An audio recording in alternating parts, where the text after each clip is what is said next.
إياك نعبد وإياك نستعين اهدنا الصراط المستقيم صراط الذين أنعمت عليهم غير المغضوب عليهم ولا الضالين آمين.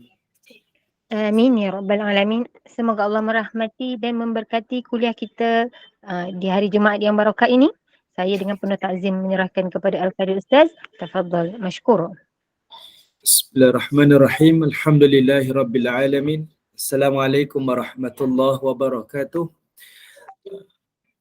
Nahmaduhu wa nasta'inuhu wa nastaghfiruh wa na'udzu billahi min syururi anfusina wa min sayyiati a'malina.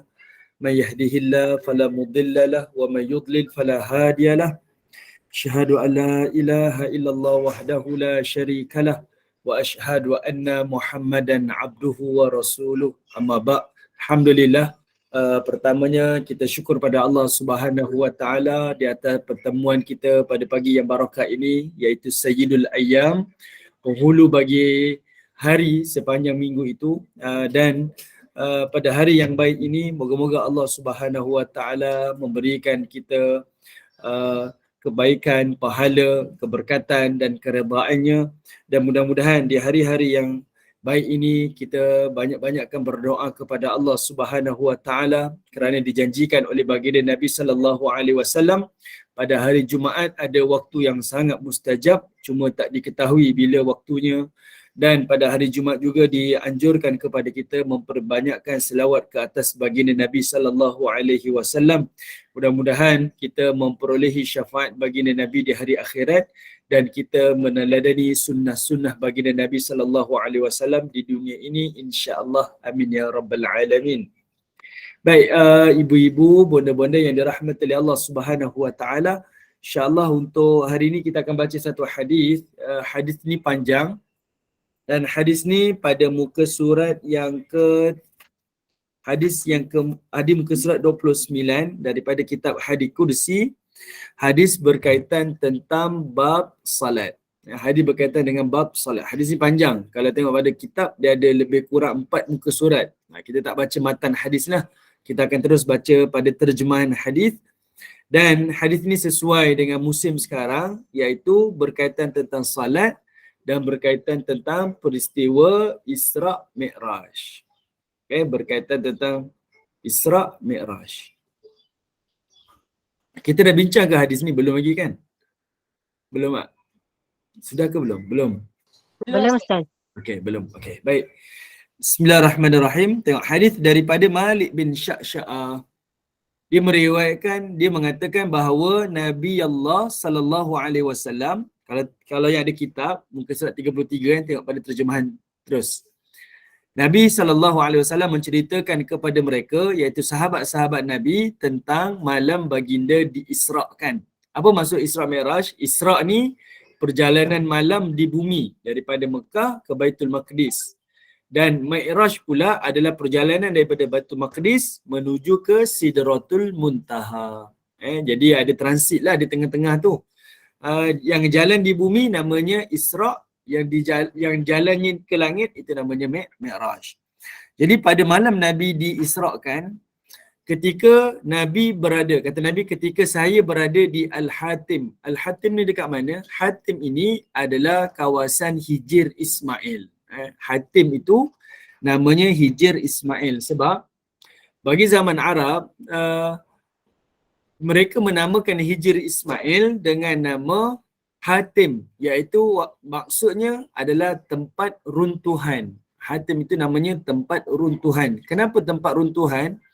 Sebab asalnya binaan Nabi Ibrahim dan Nabi Ismail, Kaabah tu tak seperti mana binaan Kaabah pada hari ini. Okay? Kawasan Hijir Ismail tu sebenarnya adalah binaan di dalam Kaabah. Ada tembok yang tinggi. Okay? Dia sama macam tembok yang lain lah. Jadi tembok yang tinggi. Cuma pada zaman Quraisy, waktu sekitar usia Nabi 35 tahun, mereka bina semula Kaabah akibat Kaabah mengalami kerosakan yang sangat teruk. Jadi mereka bina semula dan mereka telah letakkan syarat membina Kaabah dengan duit ataupun dana yang halal sahaja. Tidak ada dana yang haram. Jadi duit yang halal itu tak mencukupi membina Kaabah seperti mana binaan Ibrahim. Jadi mereka mampu bina seperti mana yang hari inilah yang kita tengok. Manakala kawasan yang Hijr Ismail itu mereka hanya letak satu tembok sebagai tanda yang mana kawasan itu adalah kawasan di dalam Kaabah. Sebab kalau orang tawaf, dia tak boleh masuk ke dalam kawasan tersebut. Ya, dia tak boleh masuk ke dalam kawasan tersebut. Kalau tidak, tawafnya tidak sah. Jadi mereka buat satu lengkungan sebagai tanda sahaja kawasan itu adalah kawasan di dalam Kaabah. Jadi kawasan tu namanya Hatim, kawasan runtuhan. Tak ada dana untuk mereka bina. Jadi Nabi SAW berada di dalam Hijr Ismail, dalam keadaan bagi dia berbaring, tiba-tiba datang seorang kepada saya. Siapa seorang dekat sini? Iaitu Jibril alaihissalam. Datang Jibril. Lalu Jibril pun membelah. Kata Qatadah, saya mendengar daripada Anas bin Malik. Ini Anas bin Malik bawa riwayat. Dia kata apa? Nabi SAW dibedah kawasan itu di antara ini ke ini. Dia tunjuklah isyarat daripada ini sampai ke bawah ni. Di bawah pusat lah. Daripada bawah halkum ni sampailah ke bawah pusat. Itu adalah pembedahan yang dilakukan oleh Jibril alaihissalam. Maka saya berkata kepada Al-Jarud dalam keadaan beliau berada di sebelah saya, apa maksudnya? Lalu dia pun menjawab, dia bermula daripada lekuk di leher. Kalau kita ada leher, kita ada lekuk bawah ni, sampailah di kawasan bulu ari-arinya. Ini tunjukkanlah daripada bawah ni sampailah ke bawah pusat. Pembedahan tu kita namakan sebagai major operation lah. Ini pembedahan yang dilakukan kepada Nabi SAW. Saya mendengar juga beliau berkata, ia bermula daripada atas dada sehingga bulu arinya. Lalu dia mengeluarkan hati saya. Kemudian dibawakan kepada saya bekas daripada emas yang dipenuhi dengan keimanan. Lantas hati saya dibasuh dengannya. Selepas itu, ia dipenuhi dengan keimanan lalu dikembalikan ke tempat asalnya. Kemudian dibawakan kepada saya seekor binatang yang bukannya bagal dan besar sedikit daripada keldai berwarna putih. Al-Jalud berkata kepada Anas, adakah ia burak wahai Abu Hamzah? Anas menjawab, ya, yang melangkah sejauh pandangan mata. Okey, baik. Jadi hadis ni ada dua perkara lah. Hadis bercerita tentang Isra Mi'raj ni, dia adalah peristiwa yang berlaku dengan perkara yang sangat ajaib lah. Dia mukjizat lah. Perkara yang sangat ajaib, perkara yang luar daripada kotak fikiran manusia. Yang manusia tak boleh bayang, tak boleh gambarkan. Dan semua yang berlaku tu adalah melanggar hukum alam, melanggar hukum akal manusia. Jadi, perkara pertama yang berlaku pada Nabi adalah dilakukan operation secara hidup-hidup. Sebab Nabi nampak kan, nampak bekas tu, nampak dibasuh dadanya dan sebagainya. Jadi Nabi nampak operation tu dilakukan secara hidup-hidup. Sedangkan operation yang dilakukan ini adalah namanya major operation. Kalau kata major operation, bererti kalau hari ininya perubatan moden, maka ia dilakukan selalunya major operation ni postmortem ke atas mayat. Selalunya lah. Tapi dilakukan kepada Nabi SAW dalam keadaan Nabi hidup lagi. Dan itu adalah perkara yang ajaib lah. Ini Allah Ta'ala punya kuasa. Kedua, setelah dilakukan operation ni, terus Nabi SAW travel daripada Mekah, terus sampai ke Baitul Maqdis dan terus naik ke Sidratul Muntaha.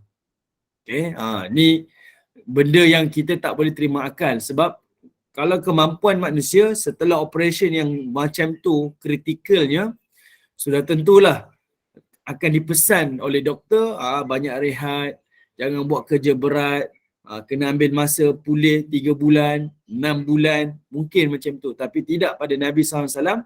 Lepas operation terus baginda Nabi SAW berjalan dengan perjalanan yang sangat jauh. Okey. Yang kedua pula, baginda Nabi SAW dinaikkan satu haiwan yang dinamakan sebagai burak. Dinamakan sebagai burak. Burak ni dinamakan asbab dua perkara kalau tak pada hadis ni. Pertama, kerana warnanya putih dan yang kedua, kerana dia terlalu laju. Warnanya putih dan dia terlalu laju. Dia lebih laju daripada kelajuan cahaya. Kelajuan cahaya kita boleh bayanglah. Kelajuan cahaya sangat laju Burak dia lebih daripada tu. Sebab itu mereka menggambarkan selangkah burak tu terus hilang daripada pandangan. Selangkah burak tu terus hilang daripada pandangan. Sebab itu burak dia bererti kilat. Burak ni artinya adalah kilat. Kilat sebab itu kalau kita sebut perkataannya adalah barakah. Baru namanya berkat. Tapi kadang-kadang ada orang disebut dengan bunyi yang nampak macam Arab, dia kata barakah. Kan? Ni kita kena dapat barakah ni. Barakah tu maksudnya kilat, bukan berkat. Berkat dia mesti barakah. Dia mesti huruf kaf, bukan huruf qaf. Kalau dibaca dengan huruf qaf, artinya adalah kilat. Kalau dibaca dengan huruf kaf, maka artinya adalah keberkatan. Okey. Jadi Allah datangkan perkara yang ajaib lah berlaku pada baginda Nabi SAW. Nabi cerita. Okey. Lalu Nabi cerita lagi, maka saya dibawa naik di atas burak dan Jibril bertolak bersama saya sehinggalah sampai ke langit dunia. Jibril meminta masuk lalu dikatakan, siapakah ini? Ia menjawab, Jibril. Ia ditanya lagi, siapa yang bersamamu? Maka ia pun menjawab, Muhammad. Siapa yang bertanya ni? Ini adalah Nabi Adam alaihissalam. Sebab Nabi Adam ni duduk di langit yang pertama. Kan ada 7 tingkatan langit kan? Setiap langit tu Nabi cerita siapa yang Nabi bertemu pada malam tersebut. Okey, baik ibu-ibu yang dirahmati Allah. Sebelum kita lanjutkan lagi pincangan hadis ni. Kenapa Allah Ta'ala, okey sebelum tu. Kalau kita dengar hadis, ni minggu depan orang cerita Isra Mi'raj ni ramai ni. Kalau orang bercerita tentang peristiwa baginda Nabi SAW pada malam Isra Mi'raj tu Nabi singgah daripada Mekah singgah ke satu tempat Nabi salat. Singgah satu tempat Nabi salat. Singgah satu lagi tempat Nabi salat. Hadis itu adalah hadis yang palsu, tidak sahih. Hadis itu tak sahih. Sebab kalau ibu-ibu yang mungkin rajin travel, ada setengah-setengah tempat yang akan cerita. Ni kawasan ni tempat Nabi SAW singgah pada malam Isra Mi'raj. Hadis itu tidak sahih. Hanya satu jalan yang sahih yang daripada riwayat Imam Muslim dan Imam Bukhari, iaitu Nabi daripada Mekah hanya singgah transit di Baitul Maqdis sahaja. Tidak di tempat-tempat yang lain. Okay? Jadi ramai orang akan claim hadis tersebut dan mengatakan inilah tempat yang Nabi singgah pada malam Isra Mi'raj. Tak lain dan tak bukan, ia adalah lebih kepada sudut pelancongan lah. Supaya ramai pengunjung, maka banyaklah duit yang akan dibawa di kawasan tersebut. Okay? Jadi kita maklumlah benda ni. Dan kalau ada yang bercerita berkaitan dengan tu, maklumkanlah hadis tu adalah hadis yang tidak sahih. Okay? Hadis yang tidak benar. Baik, kemudian kenapa Allah Subhanahu Wa Taala transitkan baginda Nabi SAW di Baitul Maqdis? Kenapa Allah tak transitkan Nabi di tempat yang lain? Kenapa tak tempat lain? Kat Seri Kembangan ke kan? Kat Shah Alam ke? Ataupun kenapa tak ke Yathrib? Sebab Nabi nak berhijrah tahun depan tu ke Yathrib. Kenapa Allah Ta'ala jalankan Nabi dan berhentikan Nabi di Baitul Maqdis? Ada tak ibu-ibu yang boleh bantu saya? Kenapa? Sebab kita selalu dengar cerita Isra Mi'raj ini, dengarlah.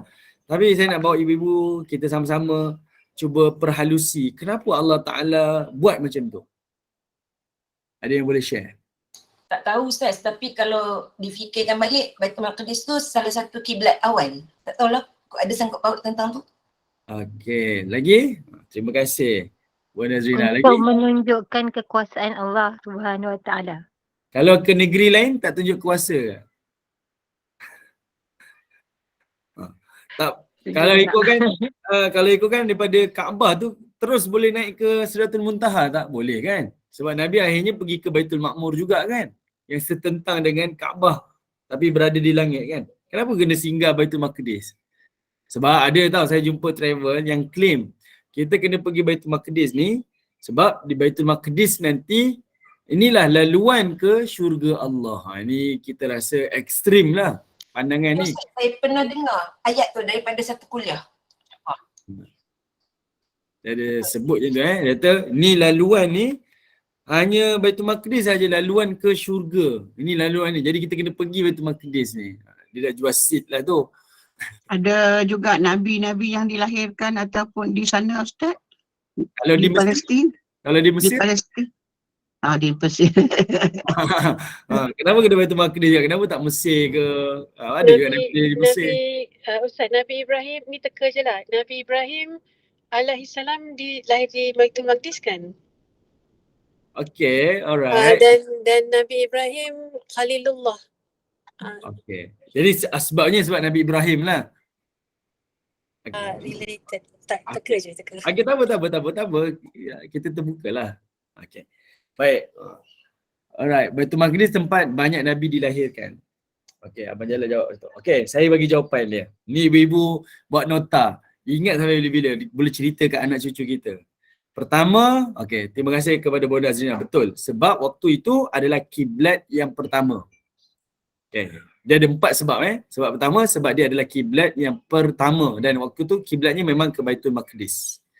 Yang kedua, baginda Nabi SAW ni untuk meneruskan tradisi para Nabi yang terdahulu. Sebab semua para Nabi melakukan hijrah.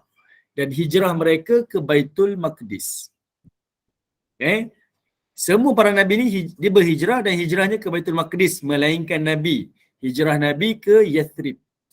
Jadi sebelum Nabi hijrah ke Yathrib, Allah Subhanahu Wa Taala menunjukkan baginda Nabi SAW bersama dengan para Nabi yang terdahulu dibawa pergi ke Baitul Maqdis. Okay. Dia macam satu seremoni yang kalau kita nak dapat satu jawatan tu, dia ada pertabalan lah kalau hari ni kan. Dia mesti melalui proses yang sama.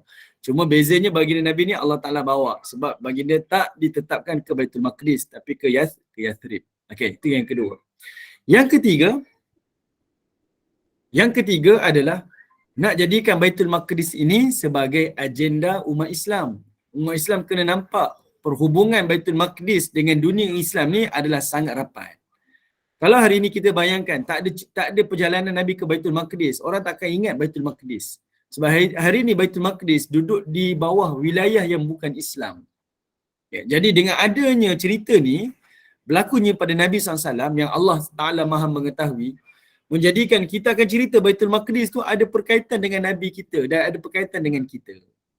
Ya, jadi kita pun maklum. Dan sebab itu Umar Khattab bila dia jadi Amirul Mukminin, salah satu daripada misi dia ketika pemerintahan dia nak sangat untuk membebaskan Baitul Maqdis daripada cengkaman agama Nasrani, pemerintah daripada Rom. Pemerintah daripada Rom. Dia nak sangat pemerintah Rom tu kalah di tangan umat Islam dan dia dapat membebaskan Baitul Maqdis. Jadi Baitul Maqdis mesti ada dalam agenda umat Islam.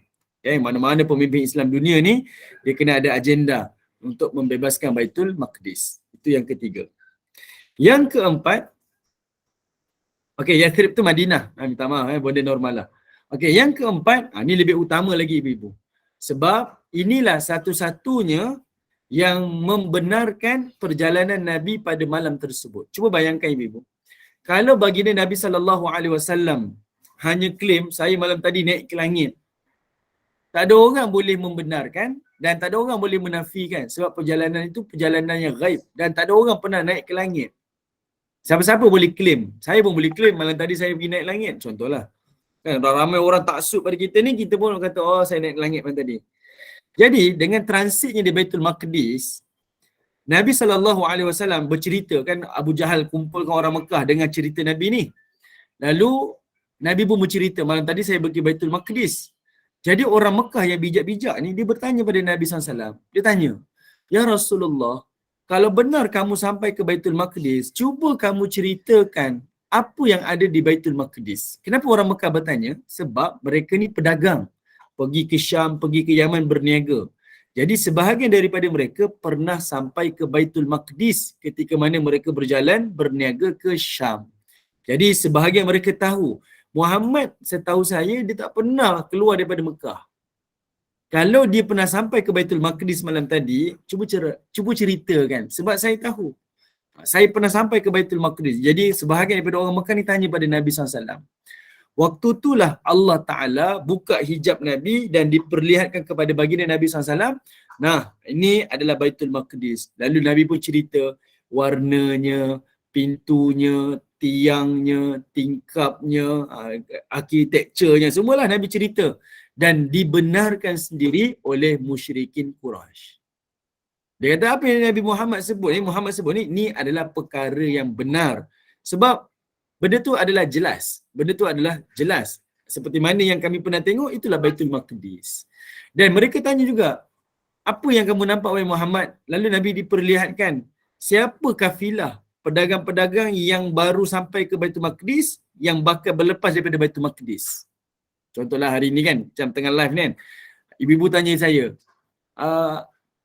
saya cerita pada ibu-ibu, okey, di airport KLIA ni ada satu kumpulan on the way balik ke Seri Kembangan, contohlah. Kita boleh agak daripada KLIA ke Seri Kembangan kurang lebih daripada 1 jam.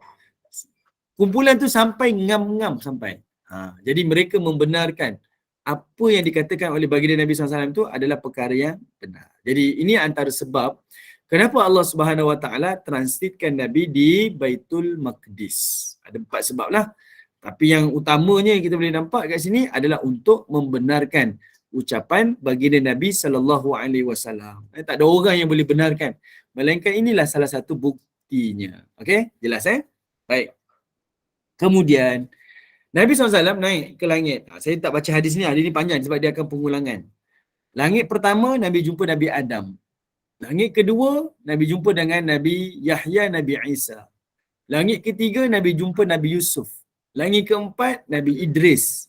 Langit kelima, Nabi Harun.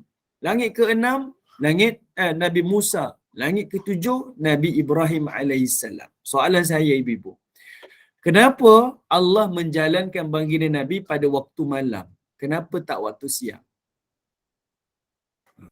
Kalau waktu siang dengan burak tu berjalan, kan? Burak tu berjalan depan Abu Jahal, sudah pastilah mereka terus beriman. Kenapa Allah berjalankan pada waktu malam?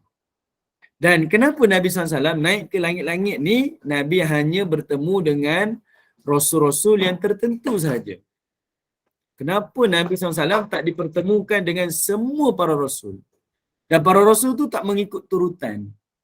Mula-mula Nabi Adam, langit kedua terus ke Nabi Yahya, Nabi Isa. Dah penghujung dah. Nuh tak ada, Idris tak ada, kan? Nabi Ismail tak ada. Dia terus ke Nabi yang penghujung dah. Dah zaman yang akhir, Nabi Isa AS. Ada 2 soalan dekat situ. Pertama, dipertemukan dengan, dijalankan pada waktu malam. Yang kedua, kenapa hanya bertemu dengan Nabi-Nabi yang tertentu? Kenapa tak semua para Nabi? Pun tak tahu jawapan, tapi nak cuba juga. Cuba. Saya memang suruh cuba. Okay, try. Tapi kalau ikutlah, tak tahu, daripada yang faham sekarang, waktu malam ada waktu langit dibuka. So perjalanannya mungkin ada sangkut paut yang tu. Dan pertemuan Rasulullah SAW dengan para Nabi-Nabi yang terpilih tu daripada pengisahan yang dapat daripada Al-Quran dan juga perjalanan kisah-kisah Rasulullah ni, Allah turunkan risalah-risalah agama melalui semua Nabi-Nabi ni ke Ustaz? Ada sangkut paut ke sampai Nabi Muhammad? Wallahualam, tak tahu. Okay. Baik, okay. Tak apa, kita bagi percubaan. Okay, lain? Lain. Cuba je. Assalamualaikum, gini. Sebab malam tu dia tahu benda tu akan berlaku malam ni. Orang tak boleh tahu lah mananya kuasa Allah Ta'ala tu. Mana pagi tu akan berlaku lah perubahan. Okey. Kenapa tak berlaku siang?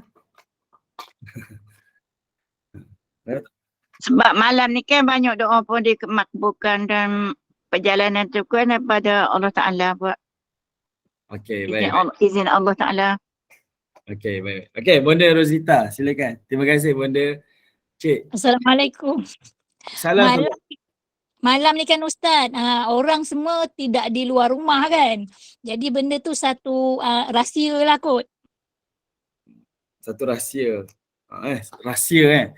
Tapi itulah saya tanya, kalau dijalankan waktu siang, so tak adalah pertelingkahan kan. Semua orang boleh beriman. Itulah kesempatan sepatutnya untuk orang-orang musyrikin Quraisy beriman. Kalau dia nampak burak, dia nampak Nabi dibedah kan, nampak naik ke langit, terus boleh beriman, dah tak payah argue-argue dah. Tapi kenapa Allah Ta'ala jalankan juga pada waktu malam? Nak dirahsiakan juga. Mungkin juga salah satu petunjuk. Nak menguji. Ustaz, kau nak menguji keimanan kita. Salah Percaya. Betul. Salah Okay, satu alright. dia percaya pada perkara ghaib. Tanda beriman. Okay. Malam dipendekkan masa katanya. Betul. Okay. Baik. Okay. Jawapannya. Nak cuba. Silakan boleh bercerita. Malam suasana lebih tenang. Lepas tu kalau siang orang lebih lebih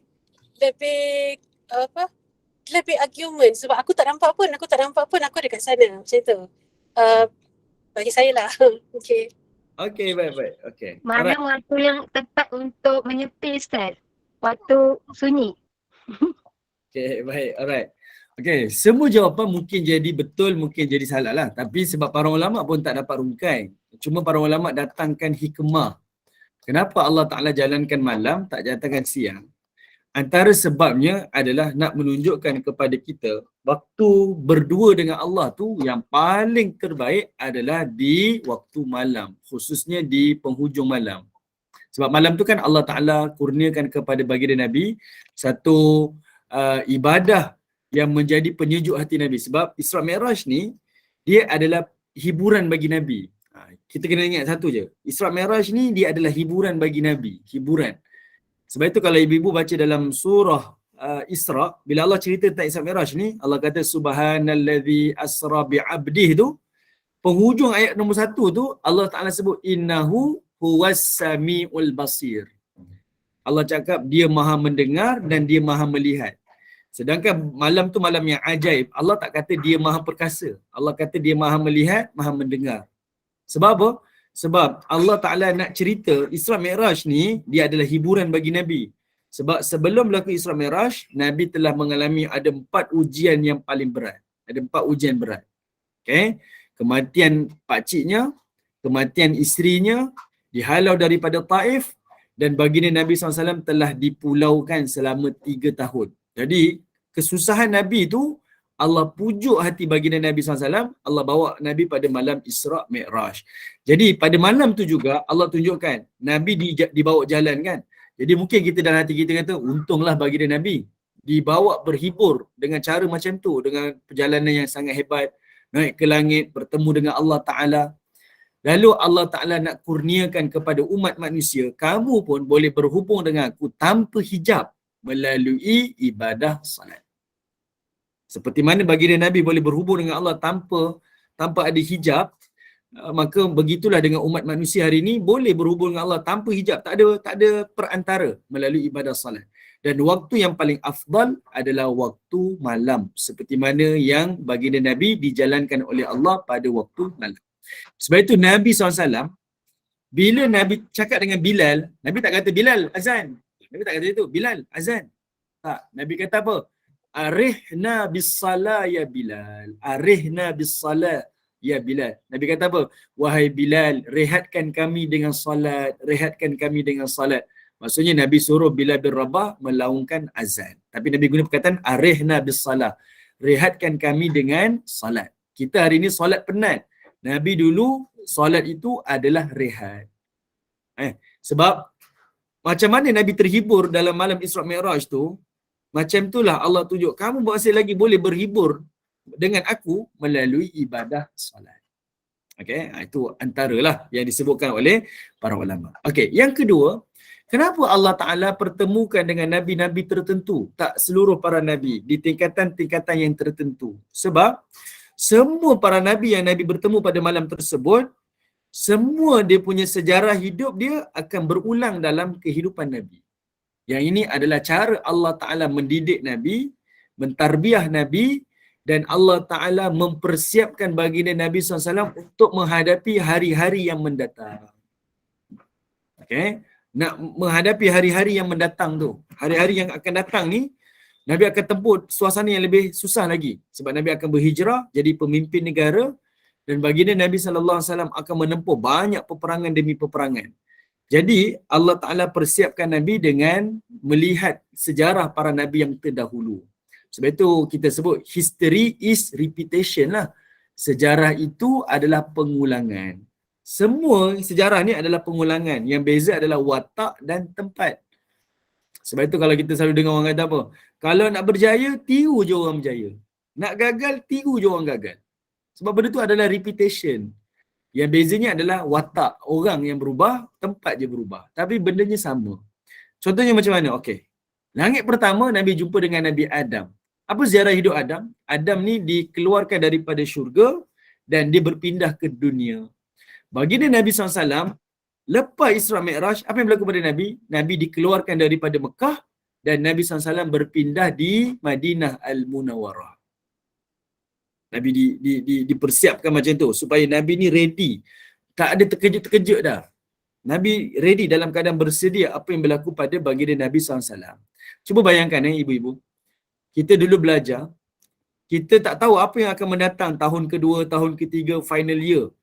Jadi penting tak ada senior? Penting. Dengan senior tu kita ada rujukan. Kita akan tanya dia macam mana kalau saya jumpa dengan lecturer ni, subjek apa yang susah ya, apa rujukan yang perlu saya buat, apa persiapan yang saya perlu lakukan. Rujukan tu sangat penting sebab dia akan menjadi memandu kita untuk kita bersedia menghadapi hari yang mendatang. Jadi didikan Allah pada Nabi begitu. Sebab Nabi tak ada pakcik yang jadi mentor. Nabi tak ada ayah jadi mentor. Nabi tak ada abang yang jadi mentor. Semua pemimpin dunia, dia mewarisi tahta daripada keluarga kan. Bapa dia merentah, jadi dia pemerintah. Dia dah ada blueprint dia. Tapi Nabi tak ada. Nabi adalah, walaupun berketurunan daripada datuknya sebagai pemerintah, tapi kecil. Masa tu Nabi kecil. Dia ketika dia dah usia 9 tahun, dia dah lost daripada pemimpin tu. Tak ada dah. Dan Nabi tak jumpa dengan ayah dia. Jadi kepimpinan Nabi ni bukan daripada acuan manusia. Kepimpinan Nabi adalah daripada acuan Allah Subhanahu wa taala. Okey. Jadi langit kedua pula Nabi SAW bertemu dengan Nabi Yahya dan Nabi Isa. Yahya dan Nabi Isa ni kalau tengok pada sejarah dia, dia adalah dua nabi yang dimusuhi oleh kaum dia. Sebenarnya semua nabi lah dimusuhi oleh kaum dia. Cuma bezanya dua-dua ni dibunuh oleh kaum dia. Dibunuh oleh kaum dia. Nabi Yahya anak kepada Nabi Zakaria. Kalau kita baca sejarah, Nabi Zakaria ni dia dapat anak usia dia 80 tahun lebih. Tua dah. Dan waktu dia tua tu, orang-orang Yahudi minta Nabi Zakaria ni supaya dikurniakan anak. Sebab bila Nabi Zakaria dapat anak, maka anak tu akan jadi nabi. Para nabi daripada Bani Israel, dia adalah nabi daripada keturunan. Okey, dia bukan nabi yang Allah Taala, dia nabi Allah telah pilih lah, tapi dia dipilih melalui keturunan. Pertalian darah. Contoh macam Nabi Yusuf alaihissalam. Moyangnya Ibrahim. Daripada Ibrahim jadi Ishak. Ishak dapat Yaqub. Yaqub dapat Yusuf. Dia ni adalah keturunan yang bapa Nabi, datuk Nabi, moyang pun Nabi. Jadi mereka ni mewarisi kenabian itu daripada keturunan. Jadi orang Yahudi mengharapkan Nabi Zakaria ni dapat anak. Sebab orang Yahudi bukan nak kebenaran. Mereka nak ada Nabi daripada kalangan mereka supaya mereka dapat keistimewaan. Mereka dapat kelebihan berbanding bangsa lain. Itu rancangan Yahudi lah. Jadi Nabi Zakaria pun berdoa. Minta pada Allah Ta'ala supaya dikurniakan anak. Allah Ta'ala beri usia anak tu pada usia dia dah tua dah. Sekitar usia 80 tahun lebih. Dan Nabi Yahya ni pun akhirnya lahir dan dinamakan dengan nama Yahya atas perintah Allah. Lalu Yahya ni dia hidup sezaman dengan Nabi Isa alaihissalam. Nabi Yahya ni dia hidup sezaman dengan Nabi Isa alaihissalam. Waktu dia membesar dengan Nabi Isa, kalau ibu-ibu tengok dalam agama Nasrani, mereka ada upacara, dia ada upacara baptis. Pernah dengar tak? Baptis.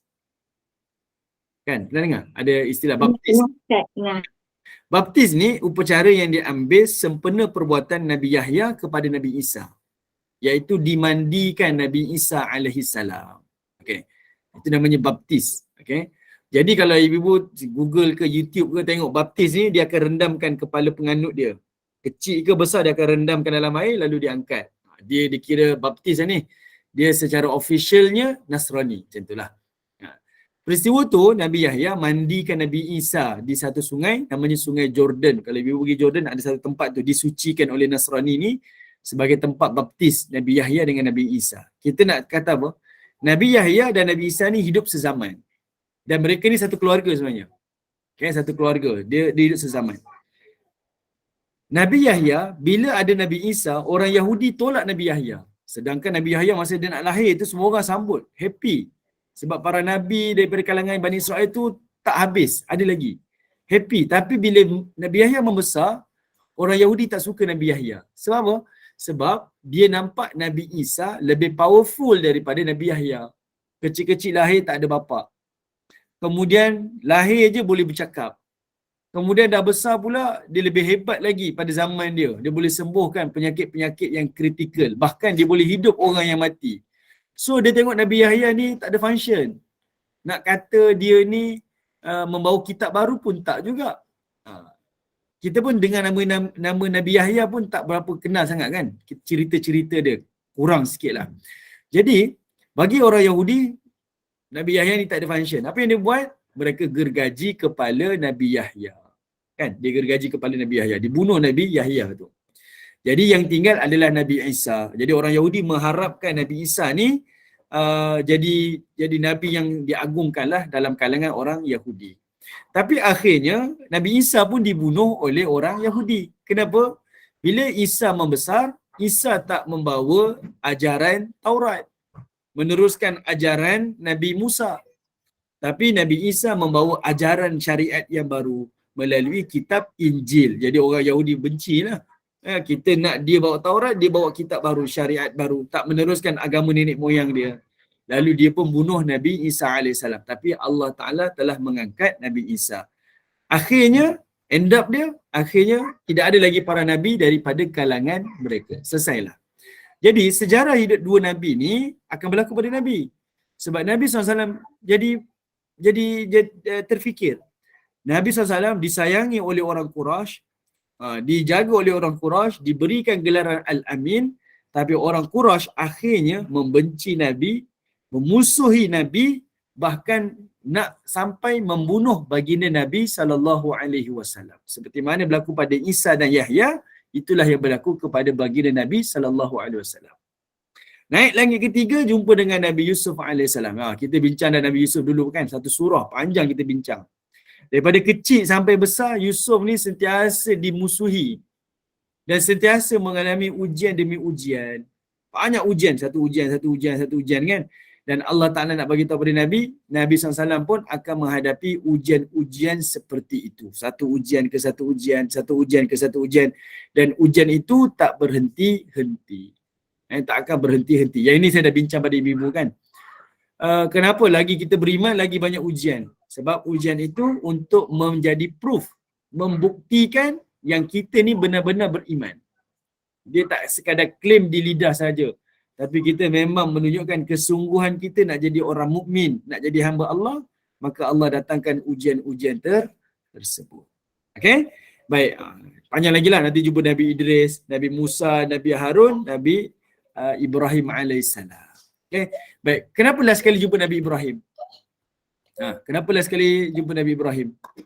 Last sekali Nabi jumpa Nabi Ibrahim, waktu tu Nabi Ibrahim sandar di Baitul Ma'mur. Last sekali Allah nak bagi tahu, sampai ke satu tahap, kamu nanti wahai Rasulullah, wahai Muhammad, akan berjaya menakluki Mekah yang adanya Kaabah. Kamu akan melalui perjalanan yang sukar-sukar ni, tapi hujung tu nanti kamu akan dapat menawan Kaabah. Dan Allah Ta'ala membenarkanlah melalui peristiwa Fatu Mekah. Saya tak ingatlah saya pernah cerita pada ibu-ibu ke tidak, tapi saya dah cerita dalam kuliah sirah kita. Nabi duduk di Madinah, tapi tahun kedua hijrah, kiblat Nabi di Kaabah dipindahkan kan, daripada Baitul Maqdis ke Kaabah. Orang mungkin akan mengatalah, kenapa Muhammad Kaabah dia, kiblat dia ke Mekah, sedangkan Mekah itu adalah negara musyrikin. Kenapa tak Kaabah tu dekat Masjid Nabawi ke kan? Kenapa kena tu? Itu adalah sebenarnya isyarat Allah Ta'ala nak memberikan kemenangan pada Nabi. Itu isyarat sebenarnya. Allah nak berikan kemenangan kepada baginda Nabi SAW. Sebab itu Allah dah awal-awal telah menetapkan kiblat Nabi ke arah Mekah. Okay? Dan Allah Ta'ala tunjukkan tahun ke-8, 6 tahun berikutnya, Nabi SAW dapat tawan Mekah. Okay, mula-mula ya, Kaabah tu berada di negara musyrikin. Akhirnya Mekah tu berada di bawah pemerintahan baginda Nabi SAW. Dan ini akan berlaku juga zaman akhir zaman. Kalau kita baca hadis akhir zaman, dia bercerita berkaitan tentang banyak peristiwa yang berlaku di Baitul Maqdis. Betul tak? Di Palestin. Mana-mana hadis kita baca akan bercerita tentang tempat tu. Itu menunjukkan satu masa nanti umat Islam akan berjaya ambil alih balik pemerintahan di Baitul Maqdis. Tapi bila Islam dah sampai ke situ, maka bersiaplah untuk bertemu dengan Yaumul Qiyamah. Ini antaralah Allah Ta'ala tunjukkan hikmah-hikmah dia. Baik, alright, kita sambung lagi. Bonda Rozita Abu Talib nak tanya soalan ni. Dengan Bonda Siti Isa. Ada soalan ke? Tak ada? Maaf Ustaz. Sila. Oh, tak ada soalan. Okey. Bonda Siti Isa ada ke? Okey, tak ada juga. Okey, baik, kita baca terus Baik. Okey, kalau yang ada kitab, kita tengok muka surat 35. Hadis yang saya skip tu hadis yang kita bincang tu lah. Nabi jumpa langit pertama jumpa siapa, langit kedua jumpa siapa. Dia bagi salam, setiap Nabi tu bertanya kamu siapa dan sebagainya lah. Okey, ini lebih kepada ambil semangat bertemu dengan para senior ni untuk ambil semangat nak tempuh hari-hari yang mendatang. Supaya Nabi SAW rasa Nabi tak bersendirian menghadapi kesusahan itu. Tapi para Nabi yang dahulu tu dah menghadapi dah. Dan kita rasa lebih yakin untuk menempuh hari-hari yang mendatang. Sebab mereka tu dah menempuh. Contohlah ibu-ibu. Kalau yang baru nak bersalin kan, mungkin saya ambil contoh yang dekat dengan ibu-ibu lah. Kali pertama nak bersalin, mungkin kita ada rasa gerun lah. Macam mana keadaannya bersalin kan? Macam mana keadaannya, macam mana susah, sakitnya. Tapi bila kita tengok orang lain, mak saya okey je, 5 orang. Jiran saya 10 orang. Ada orang ni 7 orang. Dia okey je, kita ada datang semangat, betul tak? InsyaAllah, mesti okey. Kita ada rasa macam tu lah. Kita, penguat kita tu, bila kita tengok ada orang dah tempuh, dan insyaAllah kita pun boleh tempuh. Macam itulah baginda Nabi SAW dapat semangat. Okey, baik. Bunda. Maaf, sebelum Ustaz teruskan, sikit saya nak sahkan. Maknanya soalan Ustaz tadi, kenapa Rasulullah SAW dipertemukan dengan Nabi-Nabi yang terpilih ni, sebab daripada semua kisah diorang tu akan menjadi panduan sepanjang Rasulullah menjadi utusan Allah, betul? Betul. Masya Allah, Alhamdulillah dapat dah jawapan. Terima kasih Ustaz. Okay. Sama-sama. Okey, Bonda Iman kata, cuma kadang tu overthinking lah. Overthinking tu tak dapat lari lah daripada wanita kan memang lah. Macam mengecam je, tak adalah. Betul lah. Okey. Okey. Baik, kemudian. Tengok kalau tengok pada muka surat 35, terus tengok pada paragraf yang kedua. Paragraf kedua. Kemudian saya diangkat menuju ke Sidratul Muntaha. Nabi pun sebut. Abang Jalan, kita 2 orang je lelaki dalam ni Abang Jalan. Tak boleh mengundang. Okey. Nabi ni diangkat ke Sidratul Muntaha. Nabi cerita, aku sampai ke Sidratul Muntaha. Kenapa Nabi sebut Sidratul Muntaha? Sidratul Muntaha ni Nabi SAW nak berikan satu pendidikan pada sahabat dengan pendidikan ilmu visual. Okay, ilmu visual. Kenapa ilmu visual? Contoh. Sebab bila Nabi naik ke langit, tak ada orang pernah sampai. Dan orang tak tahu macam mana gambaran. Nabi kata aku naik satu langit pertama, langit kedua. Nabi dah cerita ni. Setiap langit tu Nabi jumpa dengan para Nabi tu. Kalaulah saya cerita macam tu, ibu-ibu mungkin rasa macam blur lah. Ya apa cerita ni dah sampai ke langit, jumpa sekian Nabi. Nabi ni kan dah mati, macam mana dia jumpa? Dia jadi pening tau, dia macam kita tak boleh bayangkan. Jadi Nabi SAW memahami keadaan tu, baginda Nabi berkata, aku naik sampai ke Sidratul Muntaha. Kita dengan nama Sidratul Muntaha ni kita rasa nama tempat. Tapi Sidratul Muntaha ini adalah gambaran daripada Nabi SAW. Sebab Sidratul Muntaha, Sidrah itu namanya sidir. Sidir tu adalah nama pokok bidara. Bahasa Arab pokok bidara namanya sidir. Sidrah. Kita sidir lah, Sidratul. Sidrah tu namanya pokok bidara. Okay. Sebab itu kita baca dalam surah Al-Waqiah, fi sidrim makhdud. Dalam syurga ada pokok bidara, tapi pokok bidara tu makhdud, tak berduri. Okay. Lalu Nabi kata apa? Aku berada di sidrah, di pokok bidara, muntaha. Muntaha tu maksudnya penghujung pokok bidara. Maksudnya kalau pokok bidara tinggi macam ni, Nabi duduk kat atas tu. Jadi Nabi membayangkan langit yang Nabi naik satu tingkat tu, Sahabat-sahabat tak boleh bayang macam mana. Assalamualaikum. Macam mana Nabi naik tu? Nabi naik sampai ke puncak langit. Sebab langit ni, bila sebut langit, tak ada manusia yang tahu betapa besarnya saiz langit ni. Tak ada orang tahu mana hujung, mana pangkal dia. Jadi bila Nabi cerita tu, dia macam terlalu terawang-awang kan. Jadi Nabi memberikan satu kefahaman, ni aku duduk di sampai kemuncak pokok bidara. Maksudnya di kemuncak langit tu. Itu satu ilmu visual. Dalam bahasa yang lebih membumi lah. Kalau kita dengan anak-anak kita cakap dengan anak kita, Along, belajar rajin-rajin. Anak kita baru 8 tahun, anak saya lah. Dia macam blur lah. Belajar rajin tu macam mana ya? Dia ikut dan dia lah. Jadi kita kena visual kan. Belajar rajin-rajin tu, kalau belajar duduk kat meja, duduk tegak-tegak, kursi tu betul-betul duduk. Jangan duduk menggelesir, jangan duduk baring, duduk tegak-tegak. Kemudian cikgu ajar, dengar. Jangan bising, jangan bercakap, kan, berikan perhatian. Jangan main dengan kawan-kawan. Cikgu cakap, cikgu terus buat latihan. Kita visualkan apa yang dimaksudkan dengan belajar rajin-rajin atau belajar sungguh-sungguh. Betul tak? Kita menerangkan lagi. Jadi macam itulah Nabi SAW dalam ilmu pendidikan ni, Nabi visualkan dan Nabi namakan itu sebagai Sidratul Muntaha. Okay, wallahu alam, mungkin juga namanya Sidratul Muntaha, tapi Sidratul Muntaha tu adalah untuk memberi gambaran tentang di mana tempat Nabi naik tu sampai ke langit tu. Okay, di kemuncak lah. Kalau orang bayang pokok, duduk ke atas kali. Okay, di situ pula kata Nabi, di mana buahnya seperti bekas air dihajar. Ni Nabi nak cerita. Mungkin orang tanya, cantik ke Sidratul Muntaha? Nabi pun kata, dia punya buah saja besar bekas air dihajar. Bekas air hajar ni, ada satu bandar di Yaman ni, bekas air dia besar. Besar. Nabi kata besar itu adalah buah dia saja.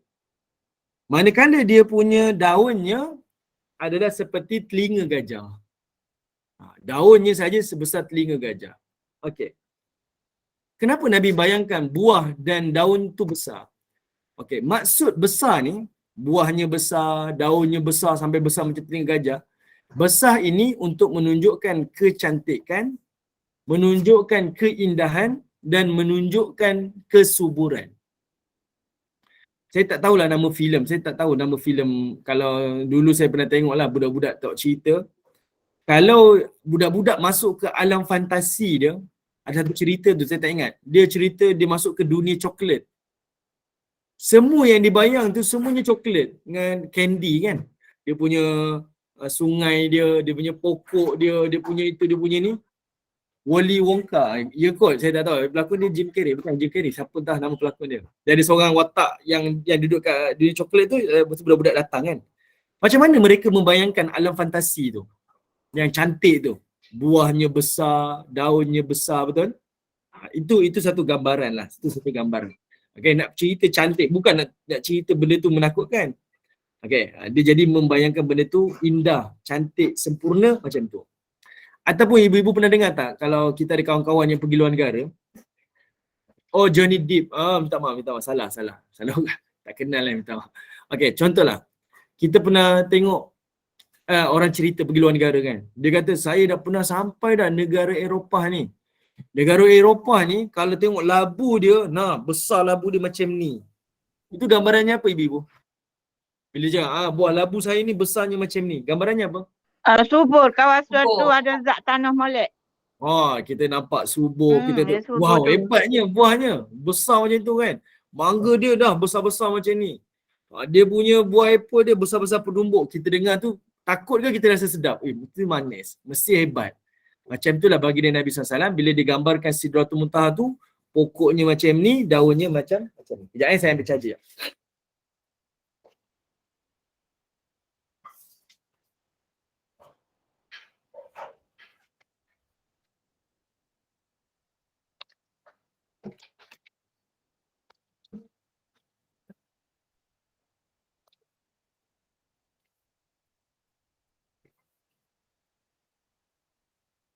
Okey, baik. Itu antaralah yang Nabi SAW ceritakan, gambaranlah kepada para sahabat Nabi SAW. Okey, baik. Kemudian, lagi pendek ceritalah. Lalu bila dah sampai situ, Jibril pun berkata, inilah Sidratul Muntaha. Di situ juga terdapat 4 sungai. Nabi kata, aku nampak ada 4 sungai. 2 sungai batin dan 2 lagi sungai zahir. Lalu aku bertanya, Nabi bertanya, apakah 2 sungai ini wahai Jibril? Jibril kata, 2 sungai itu ada pun 2 sungai yang batin. Manakala ia adalah sungai di syurga. Maksudnya yang Jibril kata 2 sungai batin tu, itu adalah 2 sungai dalam syurga. Lalu dia kata lagi, manakala 2 sungai yang zahir, itu adalah sungai Furat dan sungai Nil. Kalau hadis sebut sungai Nil dan sungai Furat. Kemudian aku diangkat menuju ke Baitul Ma'mur. Lantas saya diberikan satu bekas mengandungi arak, satu bekas mengandungi susu dan satu bekas lagi mengandungi madu. Okey. Nabi cerita Nabi nampak ada 4 sungai. 2 sungai zahir, 2 sungai batin. Yang sungai zahir tu sungai di dunia. Nil dan Furat. Manakala sungai batin tu 2 sungai di syurga Allah. Saya dah pernah cerita dah tentang 4 sungai ni.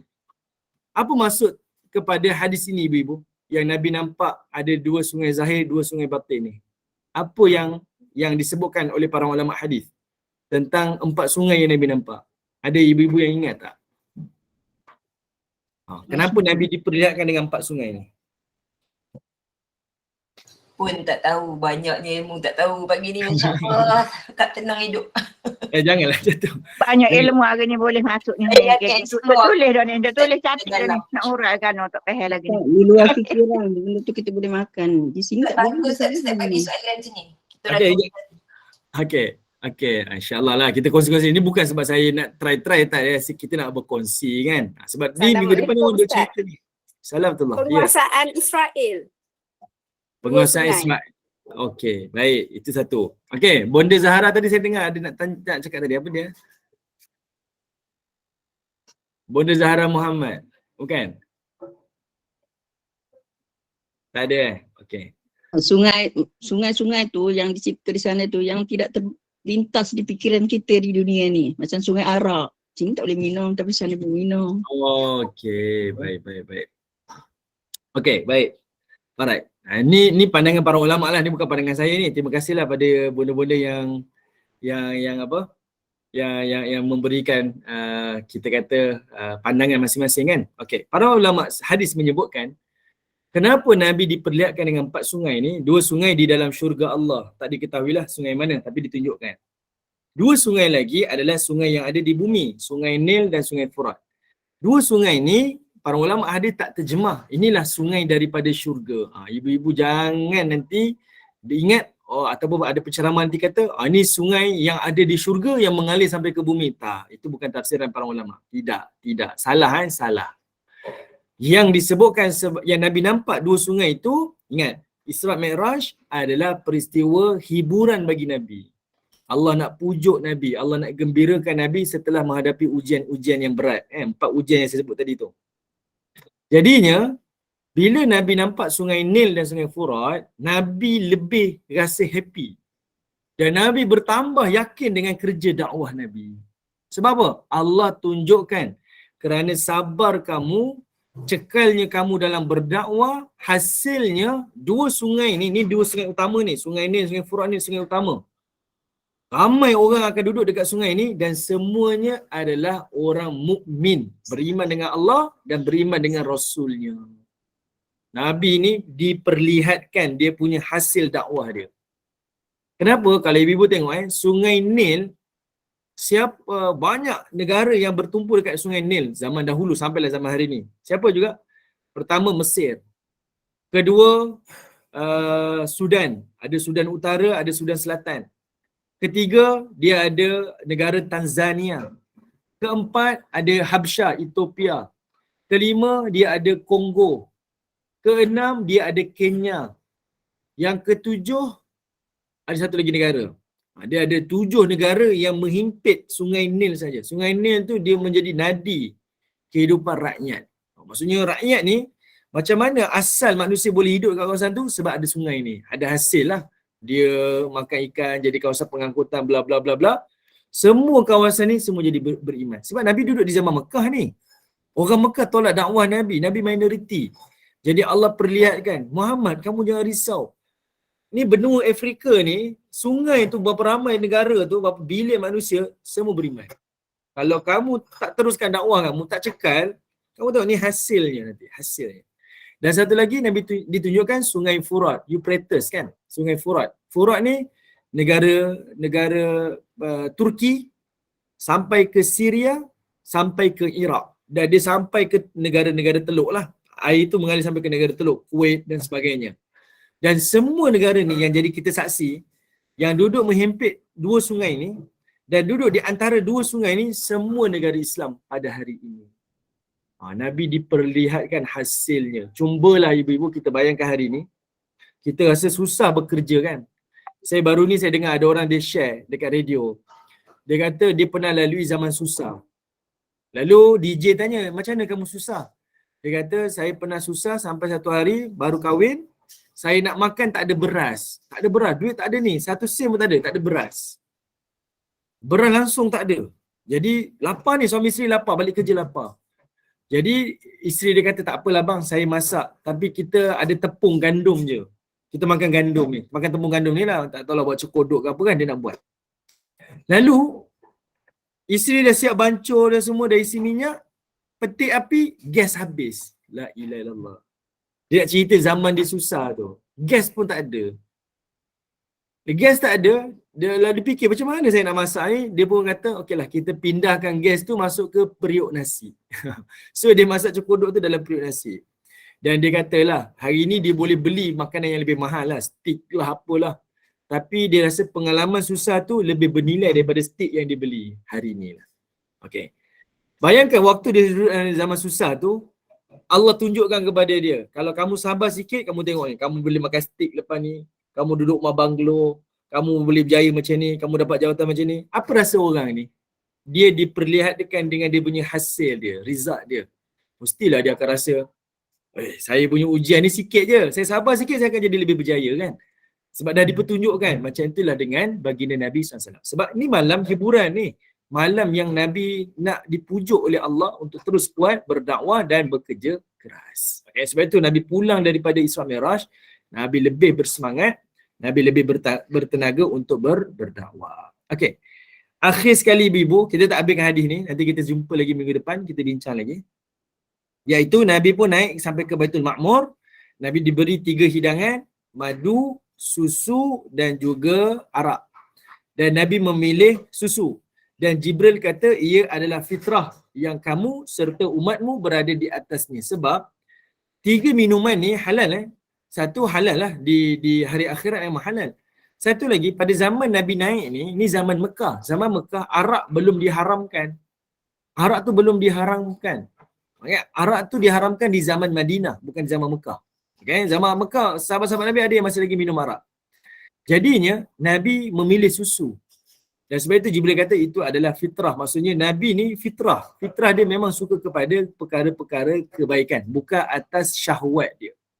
Okay, bukan atas syahwat. Sebab madu tu ada rasa manis. Kita ada syahwat kan. Orang bagi kita air suam dengan air teh tarik. Teh tarik lah. Syahwat saya suka air manis contohlah. Kan. Sebab air suam tu kira kosong lah. Tak ada apa-apa pun. Yang ni arak. Saya lebih suka sikit kot, ada pening-pening sikit kan, layan-layan sikit, high-high sikit. Dia rasa macam tu. Jadi sebab itu Jibril kata, kamu pilih susu berarti kamu memilih fitrah sebenarnya. Kamu suka, jiwa kamu fitrahnya suka kepada kebaikan. Bukan atas syahwat kamu, kehendak keinginan kamu. Tapi kamu buat tu atas keinginan fitrah yang suka kepada kebaikan. Okey, kita berhenti dekat hadis ni ibu-ibu. InsyaAllah kita akan sambung lagi selepas ini. Hadis berkaitan tentang pensyariatan salat. Okey, ada soalan ke? Saya buka mungkin satu lah kot. Silakan. Ustaz, tanya sikit. Boleh. Silakan Bonda Nuriza.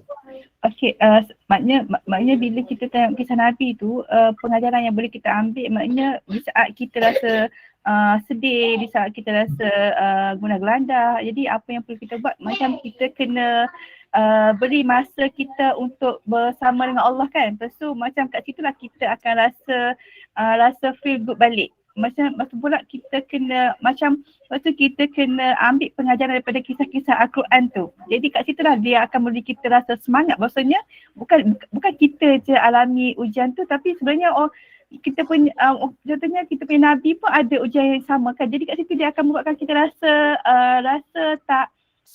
dia rasa lebih bersemangat lah macam tu. Jadi kita rasa tak stres dengan keadaan tu. Jadi hari ni sangat penting kita faham Al-Quran kan kat situ. Betul. Kisah para Nabi tu dia akan jadi teladan, dia jadi pengajaran, dia jadi petunjuk, dia jadi penguat. Saya bagi contoh kan. Kalau kita hari ni rasa susah, kemudian kita jumpa dengan orang yang lagi susah, kita rasa apa? Saya ni taklah susah sangat. Kalau dia yang lagi susah daripada saya pun boleh macam tu, saya mesti boleh. Kita akan jadi kita buat satu comparison antara kita dengan orang lain dan kita akan jadi lebih bersemangat lah. Motivasi. Jadi sebab itu para Nabi ni, ujian dia lebih berat daripada ujian kita. Dan Allah Ta'ala jamin, Nabi ni uswah. Uswah ni teladan yang kamu memang boleh tiru. Selalu kita bandingkan Nabi, dia Nabi, saya manusia, saya tak boleh tiru. Tak, Allah kata Nabi tu uswah. Uswah tu yang kamu memang boleh tiru dia. Memang untuk ditiru. Jadi, Nabi tu dia diberikan ujian yang berat sebab manusia ni ujiannya pelbagai. Dan dia tak akan susah macam ujian para Nabi. Kita ambil contoh kisah Nabi Yunus kan, ditelan oleh ikan. Allah tunjukkan, kalaulah seorang manusia, Nabi Yunus ni ditelan oleh ikan, hidup dalam perut ikan, pun aku boleh bantu. Kamu yang hidup atas daratan ni, bukan dalam perut ikan, bukan dalam lautan, atas daratan, lebih mudahlah aku boleh bantu. Saya pernah bagi tolong orang 100,000. Kalau awak datang dengan saya, minta bantuan 10,000 yang awak rasa banyak sangat, mestilah boleh. 100,000 pun saya pernah bagi, takkanlah 10,000 tak boleh bagi. Macam itulah Allah Ta'ala nak bagi contoh. Okay? Baik. Boleh? InsyaAllah. Okay. Macam mana kita nak bersihkan kita punya hati tu Ustaz? Daripada perasaan-perasaan dengki ke perasaan yang tak best lah. Okay. Membersihkan hati, menyucikan jiwa ni, dia tak boleh lari mesti dengan ilmu. Sebab ilmu ni, dia sifat dia adalah membersihkan. Okay. Ilmu ni sifatnya membersihkan. Daripada ilmu itulah dia akan membersihkan hati kita, menyucikan hati kita dan akhirnya dia akan menghasilkan akhlak. Okay. Jadi nak ataupun tidak memang dengan ilmu sebab akhlak ni, pembersihan jiwa ni dia bukan benda yang dibuat-buat, dia benda yang automatik kan. Kita cakapnya baik, lunak, ini benda yang tak buat-buat. Kalau kita buat-buat penat. Dia akan jadi secara semula jadi dia automatik. Dan benda tu mesti datang daripada dalaman lah. Jadi proses dalaman tu adalah dengan ilmu. Dengan ilmu. Dan dia adalah proses. Betul. Dia adalah proses. Dia bukan hari ni belajar terus. Tak. Dia adalah proses. Dia melalui. Satu lagi contoh. Hadis yang masyhur Nabi sebut. Nabi kata apa? Man kana yu'minu billah wal yawmil akhir. Siapa beriman Allah, beriman pada hari kiamat. Nabi kata dia tak menyakiti hati jiran. Beriman pada Allah, beriman hari kiamat. Dia mesti menghormati, memuliakan tetamu. Siapa beriman pada Allah dan hari kiamat, dia mesti akan bercakap benda yang baik ataupun dia berdiam. Nabi tunjukkan, siapa yang benar-benar beriman pada Allah dan benar-benar beriman pada hari kiamat, dia mesti terzahir dengan akhlak mulia. Kesan pada beriman ni, dia akan zahirkan akhlak mulia. Sebab itu bila Nabi kata apa? Aku diutuskan dekat bumi ni, innama bu'istu, aku diutuskan oleh Allah di bumi ni, liutammima makarimal akhlak, adalah untuk muliakan akhlak manusia. Kenapa? Sebab Nabi ajar kita agama ni, dia adalah proses pendidikan. Hasil dia akhlak. Contoh saya bagi, ni last kali ibu, saya nak tunjukkan. Bila Nabi ajar kita rukun iman, beriman pada Allah, kiamat, kitab, malaikat, kita bayangkan itu adalah akar kepada satu pohon. Itu akar dia. Dia mesti cengkam, akar tu mesti the best. Dan akar tu adalah kita punya iman, akidah kita, rukun iman kita. Kemudian daripada akar yang baik akan menghasilkan dahan yang baik kan. Dahan tu adalah rukun Islam kita. Kalau imannya betul, maka zahirlah dengan amal soleh kita. Solat, puasa, haji, sedekah, zakat dan sebagainya. Daripada iman, kemudian membawa kepada amal pula, last sekali daripada dahan yang subur, dia akan keluarkan buah-buah yang manis. Dan buah itu adalah akhlak. Ranting-ranting tu apa? Ranting-ranting tu namanya ihsan. Kan Nabi sebut ada 3 kan? Iman, Islam, ihsan. Hadis Jibril tu. Ihsan tu apa? Sama ada kita rasa kita melihat Allah ataupun kita rasa kita dilihat oleh Allah Ta'ala. 3 benda ni dia akan menghasilkan akhlak mulia. Okay? Baik, insya-Allah. Wallahu a'lam. Baik. Saya serahkan kepada Okey, kita tutup kuliah Ustaz. boleh. Baik, alhamdulillah, barakallahu fikum, jazakumullah khairan katsira Ustaz. Semoga kita dapat mengambil pengajaran dari kisah Isra Mi'raj hari ini dan mudah-mudahan ada sambungan lagi di minggu hadapan insya-Allah. Kita hendaklah menjadikan perjalanan hidup Rasulullah sallallahu alaihi wasallam ini sebagai petunjuk dan ikutan dalam kehidupan kita kerana baginda adalah insan yang selayaknya kita contohi dan teladani. Mudah-mudahan bermanfaat, mudah-mudahan barakah, mudah-mudahan Allah kurniakan rahmat kepada kita. Terima kasih kepada tim Gemenur Iman, sahabat-sahabat pencinta ilmu yang mengimarahkan kuliah kita. Kuliah kita selepas ini pada pukul 5:10 petang, kuliah asar bersama dengan Fadil Ustaz Muhammad Zukri bin Abdul Jalil dengan ziarah ke alam barzah. Dan kuliah seterusnya boleh rujuk nanti di grup Gemenur Iman. Dengan ini saya mewakili Gemenur Iman memohon maaf sekiranya ada sebarang kekurangan dan kesilapan yang baik itu datang daripada Allah, yang tidak baik dan kelemahan itu dari kami sendiri. Sebagai menutup majlis, mohon sekali lagi Fadil Ustaz untuk membacakan tasbih kifarah dan suratul Asr. Saya sudahi dengan wabillahi taufiq wa hidayah. Wassalamualaikum warahmatullahi wabarakatuh. Bismillahirrahmanirrahim. Subhanallah wa bihamdi, subhanakallah wa bihamdika, asyhadu an la ilaha illa anta wa astaghfiruka wa atubu ilaik. Subhana rabbika rabbil izzati amma yasifun wa salamun alal mursalin walhamdulillahi rabbil alamin. Wal asr innal insana lafi khusr illa alladhina amanu wa amilus salihat wa tawassaw bil haqq wa tawassaw bis sabr walhamdulillahi rabbil alamin. Terima kasih ibu-ibu bonda semua. Assalamualaikum warahmatullahi wabarakatuh.